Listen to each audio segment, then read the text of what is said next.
Hi everyone, this is OCD Live. I'm Ali Grayman. We're going to be answering some questions about OCD. If you haven't subscribed to this channel, please subscribe. If you have a question that you would like me to answer on the next show, please leave it below any of the videos and let's get started. So the first question is, hi there, my question is about emotion. Can you have intrusive thoughts and feelings related to your theme? For example, a historically kind and gentle person develops harm OCD, but instead of constant thoughts, it's more a fear and a feeling that they're secretly a psychopath or a murderer, or that they want to cause harm because it feels that way. Or someone with a relationship OCD feels out of love with their partner rather than a constant flow of intrusive thoughts related to them. Is this what people mean by OCD feeling real and having urges? Are these feelings and emotions reflections of the thoughts and fears? Yes, this is exactly what I mean when I say OCD feels real, and sometimes comes with having urges, or sometimes can come with a false memory or an image or a feeling or an emotion. It's how your mind tries to get you to react to a certain situation because you've taught it that this situation is dangerous before by continuously worrying about it. So now it learned that it's dangerous. So now, okay, well, if you think it's dangerous, let me send you all of the feelings and emotions to make you scared and make you go into anxiety mode. And that's why we have anxiety during OCD. And that's why you have that urgency to solve it, because your mind is creating this situation to be the same as a real life fear. It can't tell the difference between real fear, real situations, and OCD situations. And the reason it can't tell the difference because you were reacting to this fake situation as real in the past. So that's why we have to do the work and undo all of that faulty training of the mind that happened because you were in panic and you were seeking reassurance. It's the same thing that happens to everybody with OCD, because when you first get these thoughts, they come with such force and such feelings as you described in the question, right? That it's hard to just ignore it, and it doesn't feel right to ignore it, because unless you've had training in OCD, how would you know that, oh no, you're supposed to ignore these thoughts? You would think that you should react to these thoughts, right? So that's what people do, is they start to react, they start to check, trying to figure out things, and the more they do, the deeper in they go, the more they train their brain that these thoughts are important, and the more the brain sends these thoughts again. So it's just a continuous cycle of trying to teach your brain that white is black and black is white, when you're teaching your brain that something important when it really isn't, right? And then, but once the brain learned that, now you have to have time to actually undo that. And the only way to undo it is to see these emotions, see these feelings, these thoughts, and refuse all reaction. Because that way you're sending a very clear message to your mind saying, okay, yeah, I see all these feelings that you're trying to send me, these images, these all kinds of emotions to do with my OCD thought, but I'm still not going to react because it's not actually real. It's not actually important. But the most important thing is you have to do it from a position of power. When you say this, it can't be, I'm so scared, I'm going to choose not to react. It can't come from that position. I know you're very scared when you're having an OCD thought, and that urgency is there to try to figure it out, but you kind of have to, in a metaphysical sense, step over it and go to the next level of saying, okay, yeah, the feelings are there, but they're just part of the OCD, because everybody, I'm telling you, I talk to clients day in and day out, and every time everybody has the same, well, some people more than others in terms of the level of anxiety, right? But the way OCD comes in with feelings, emotions, all of this thing, it's very, very similar. Doesn't matter what your theme is. If it's coming like this with, very strong urge to solve it, to figure it out, to make sure you're safe, then you have to say, this is my theme. It's coming just like any other type of OCD comes in, very strong, very powerful. I'm going to choose to disregard. It's a choice. I don't need proof. I'm not going to figure it out for the millionth time. I'm not going to do any of that anymore because it doesn't work. What I'm going to do is choose to disregard, and I'm going to keep sticking with that choice until this thing goes away. And you have to expect it to also take time to go away, because it's not an instant thing. It's not like you get a thought and you refuse it and poof, OCD is gone. It doesn't work that way. Your mind, just like you've taught it over time that this situation is important, now you have to undo that over and over and over again, because with repetition, your mind kind of ensures that you are safe. So if you repeat it, say for example, you cross the street on a red light, right? Well, that's dangerous, right? And your mind is going to send, the next time you're in that situation about to cross the street, your mind's going to send you the same panic. But say if the road is blocked off and you can cross on, then you won because there's no cars coming either way. Well, after 100 times, your mind is going to be like, yeah, it becomes a normal thing. So same thing here. We have to undo that training, and it's just, guys, you just have to power through.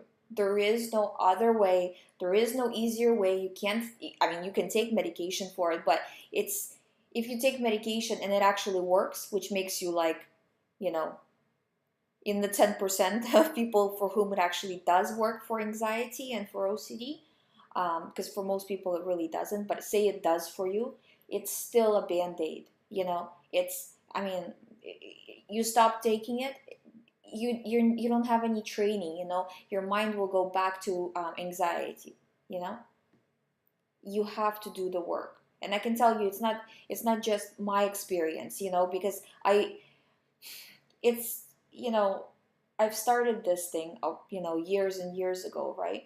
And since then, I have so much experience of talking with clients every single day about OCD that I can see patterns of what they're doing and how it works. And most of my clients at some point either have taken medication or thought about taking medication or are taking medication. So I can tell you in practice that most people say it doesn't work. So don't rely on any of this stuff, or people tell you, we'll just take vitamins or just, whatever. None of it will work on its own. Only really to recover, only exposure and response prevention works. And when we're talking about OCD recovery from pure O type of OCD, which is pure obsessions, so no physical compulsions. Pure O is kind of a misnomer anyways, because there's still compulsions that you are doing. They're just mental compulsions, and actually sometimes they are physical, such as asking people, checking online. Technically it's a pure O thing, but you're still doing physical checking. So it's almost never that it's like pure O, just pure O. There's usually some physical component involved, and if you go deeper, even thinking is a physical action, right? It's just a little different, but still it's a physical action. So but with pure O type of stuff, the exposure is the thought. When you get a thought, you're getting it probably a million times a day, right? When you're getting a thought, that's the exposure. You've come to the fork in the road. You've come to the exposure part. Okay, what are you going to do? Are you going to do reassurance for the millionth time? Or are you going to try something different and get the results? And again, as soon as you try something different, your anxiety is not going to go away. Don't expect it. Don't demand it from your mind. It's not going to happen. But if you're prepared that, okay, you know what, I'm just going to power through, either way you are going to be through the recovery process. Either way you're going to be suffering in this period of time. But if you're doing the recovery work, you're actually working towards getting rid of it. Rather than if you're just suffering obsession to obsession to obsession, you're working towards nothing. You're just going from one thought to another. And this can happen endlessly.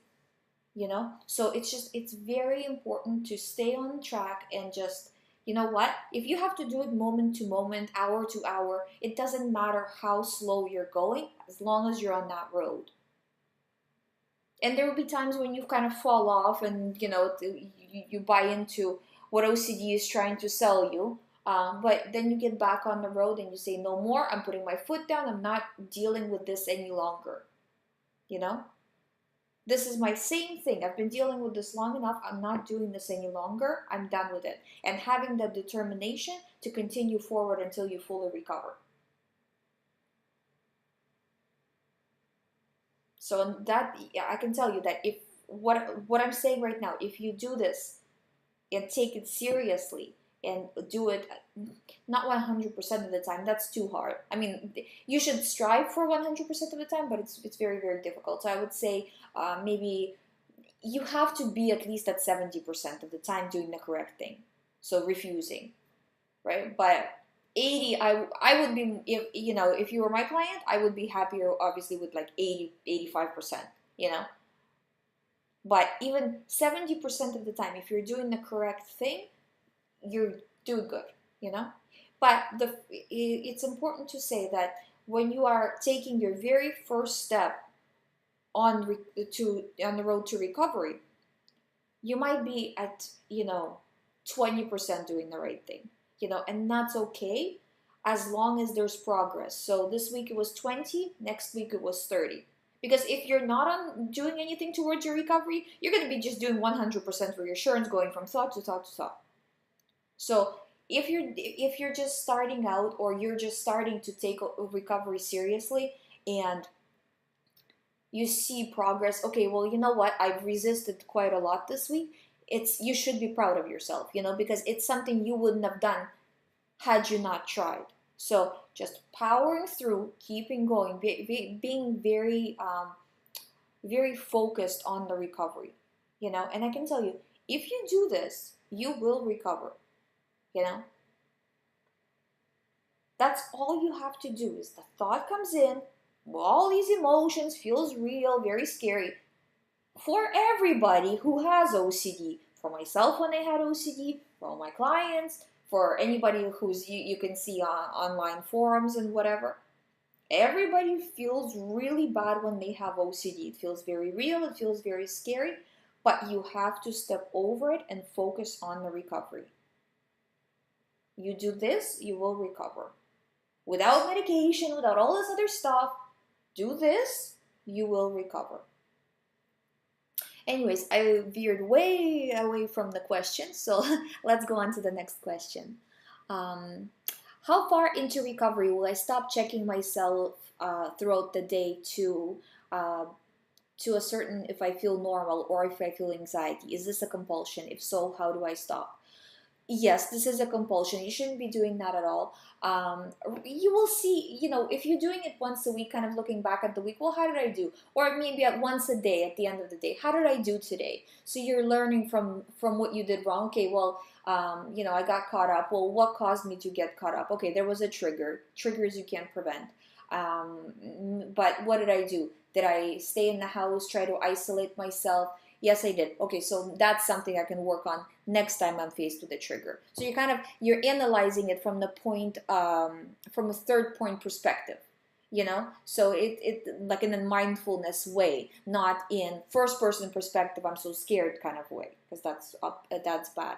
But if you're doing it throughout the day, then it becomes a compulsion, because sometimes with OCD recovery, a lot of the time I see that people become obsessed with the recovery itself. So you have to kind of know when to draw the line in terms of, okay, you know what, I'm getting too focused on the recovery, because it's, people say, you know, well, everybody's saying something a little bit different, but it's really not that different, you know, between all the people, say, for example, on YouTube, on the forums, you know, they're saying they're like different methods, but they're not really different. It's, you have a thought, you're disregarding. Simple as that, you know? Don't make it complicated. Don't overthink it. Don't overanalyze. Am I disregarding the thought? Am I coming from a position of power? Yes, yes, good. No? Okay, then fix it. Disregard from a position of power.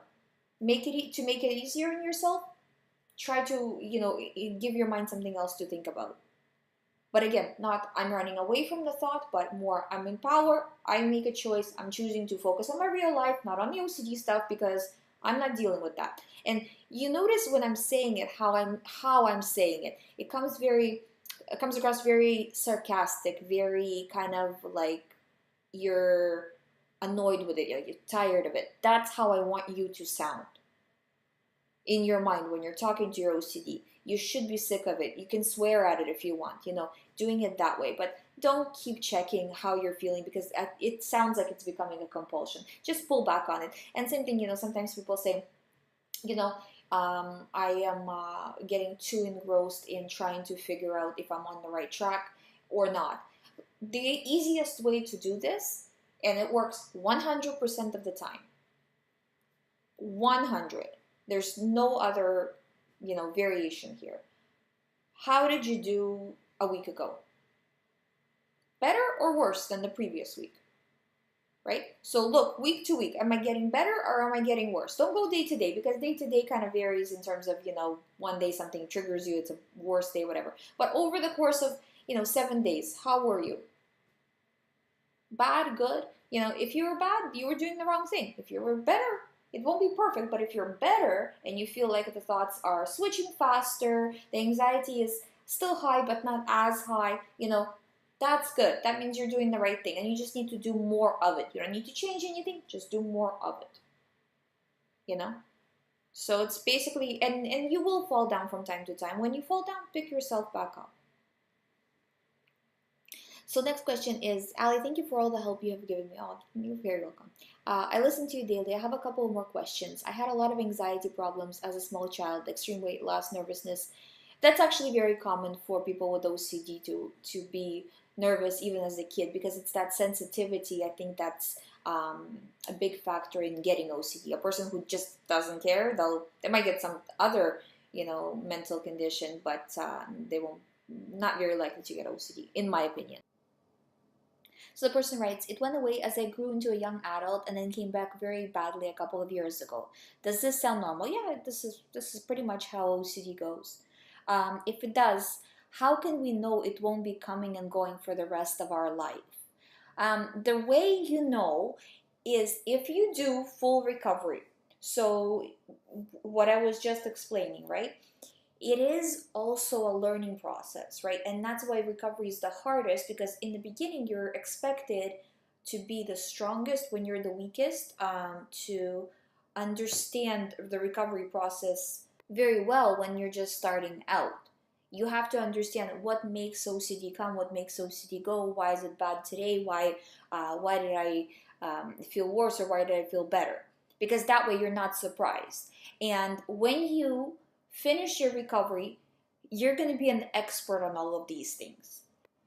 So if at some point later on in life you get a strange thought, and people who don't have OCD also get strange thoughts from time to time, for you to react incorrectly, okay, maybe you will fall into obsessing for a day. Again, people who don't have OCD can also fall into obsessing for a day. But for you to go back into day after day after day for months, start to obsess again and start to do all kinds of reassurance after doing all this work, it doesn't really happen, I can tell you, because I've been talking to clients for years now, I don't see a lot of people, if any, that really come to mind, who fall back so far. People have setbacks from time to time, especially if their life has some sort of a big shift. But in terms of anything monumental, it doesn't really happen, because you would have to undo all that work you've done to recover, and it doesn't happen overnight, So yes, you can get obsessed from time to time. Anybody can get obsessed from time to time, but it would never be in an OCD way. I don't think it's something you need to really worry about. So next question is a question I missed from last week. The person is asking, could you please talk in your next video about STD, OCD, HIV, OCD, how to deal with it, how to recover from it, what one should do or tell himself when he needs, like what to do with these thoughts. And may I ask you, please, why didn't you answer the question that I posted last few weeks? You know what? To be honest with you, I must have just not seen it. So that's the only reason. Sometimes, it just, the way the questions go, sometimes I must have just skipped it, because I feel like I'm seeing it for the first time. So it wasn't for any reason. I really didn't see it. In terms of the HIV OCD, it's again the same thing.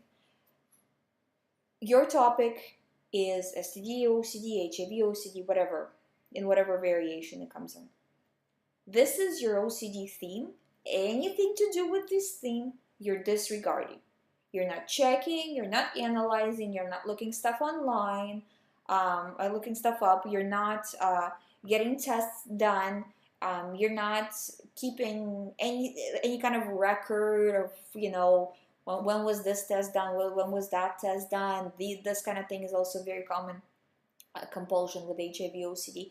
We're not doing any of that. We're saying, this is my OCD, I'm disregarding it. Anything to do with the topic of HIV, I'm not paying attention to it. Your mind will scream at you, say that it's very dangerous, I'm disregarding, I'm not paying attention, I'm moving on. And the more you do this, the more it's going to start to lift. But you have to avoid compulsions, especially with this type of OCD. There's a lot of checking, research, analyzing compulsions that can go along with it, and you have to make sure not to do that. Also, not allowing yourself to think about the topic of HIV or STDs or anything like that, because that's mental reassurance. You're trying to get that feeling of relief, get that feeling of safety, and the more you do it, you're coming from a position of fear. You're showing your mind that you are in fear of this situation, and your mind says, oh, okay, well, if you're so scared, let me give you more thoughts on this topic. It gives you more thoughts, you get more scared, and you get more caught up in it, So if it's HIV, I'm disregarding, I'm not paying attention, I'm just moving on. And the more you do this, the better you will feel. So the HIV OCD is like one of the most common types of OCD. So there's nothing here, but in order to recover and to feel better, you need to do the work. And just being very tough with yourself, very disciplined with yourself, and saying, you know what, from this point on, I'm putting my foot down. No more, It's HIV, it's off limits, I'm not dealing with this. So next question is, hi Ali, thank you for your videos. You're very welcome. I find them very useful. Thank you. By listening to your videos, I get the feeling that you fully understand people with OCD and the disorder itself, unlike some psychologists. Unfortunately, that is true. I decided to recover on my own, and this channel was really helpful to me. That's good. I have a question for you. Are you planning to do some videos talking about specific types of OCD? My theme is magical thinking, numbers, and that kind of thing. Since this theme is not very common, I would be more than happy if you would discuss it in your videos. Thank you. Yeah, actually it is very common, to be honest with you. I have a lot of clients who have this type of thing. It's I wouldn't say it's a rare type of OCD by any means. I would say it's very, very common. In terms of doing specific types of OCD, I think I have a few videos on different types. I don't think I have, at least a recent one, about the magical thinking, so I should do a separate video. In short, anything to do with, so you gotta, with magical thinking, there's usually a lot of different things that the person is avoiding, or say when they're faced with a certain number, they're doing a certain compulsion, all of this kind of stuff. So that's what I find with clients anyway, that there's a lot of little compulsions that create a big giant problem. So first, step one, you have to identify those little behaviors. Start with your house or wherever you spend the most time. Usually with clients, I start in their house because that's kind of the home base, right? That's where they spend most of their time. If you spend most of your time at work, you can start there and identify every area which gives you, in which you have to do compulsions or which you are avoiding, and area by area by area eliminate it. Or if it has to do, say, with driving, right, and dealing with numbers while driving, that's also a very common part of magical thinking. It's, again, what is triggering you? From that point, you're not reacting to any of it. And at first, your mind is going to scream at you to react to a certain number, certain color, certain thing, but you just have to refuse and keep pushing forward. The process is the same for any type of OCD. It doesn't really matter what it is. It's, I'm pretty much never surprised when I'm talking to clients. It's always the same situation, just the thought is different, but always the same situation, and you're just pushing through, doing the work, until you recover. you know? So anything to do with your theme, anything to do with, I don't do this because of, it's this number or that number or color or, whatever. It's now you're gonna slowly start to undo it. You don't have to stop it all at once because it might be a little bit overwhelming, but just start cutting back on these compulsions as much as possible. So take the easiest compulsion and eliminate that, and then go from there, exposing yourself to more and more of these feared situations. But yeah, I'll do a separate video on that type of OCD. And you guys, no matter what type of OCD you have, believe me when I tell you, you can recover. Don't let anybody who, sometimes doctors are like, well, you can't recover. What the doctor is really saying is, I can't make you recover. I can't help you recover. I don't know how. That's what they're saying when they're saying you can't recover. That means they don't have an experience of somebody who has recovered. That is all that they're saying. Don't believe them. Don't pay any attention to them. Even more so when somebody who has no training in OCD is telling you that. Don't listen to them. Just do the work, push through, and you will recover. Because of the amount of questions I'm getting, I'm going to start to do the show twice a week. So this is part 1. I'm not sure. I have to check the schedule to see what days I'm going to do, what day the show is going to come out. The first part and the second part. I'm going to try to keep to Wednesday. I know today's Thursday, but generally I try to keep to doing a Wednesday show as much as my schedule allows with the sessions and everything, and then we're gonna do another day of answering questions as well. So I hope you guys find that helpful. I will keep up with some of these other things we've tried this month, especially the challenges. I find the challenges are very well received. People are liking them, and I'm just getting really good reviews. I will eventually do the meditation stuff as well, because I find that meditation really does help in terms of recovery. Again, nothing's going to happen without doing exposure and response, but in addition to that, being in a calmer state will help you push through, especially in the beginning where it's very, very difficult. So I hope you guys like the channel. Please give it a thumbs up if you do. If you haven't subscribed, please subscribe. All the information about the recovery program, the books, all that stuff is on youhaveocd.com, so please check that out. And I will see you in the next video.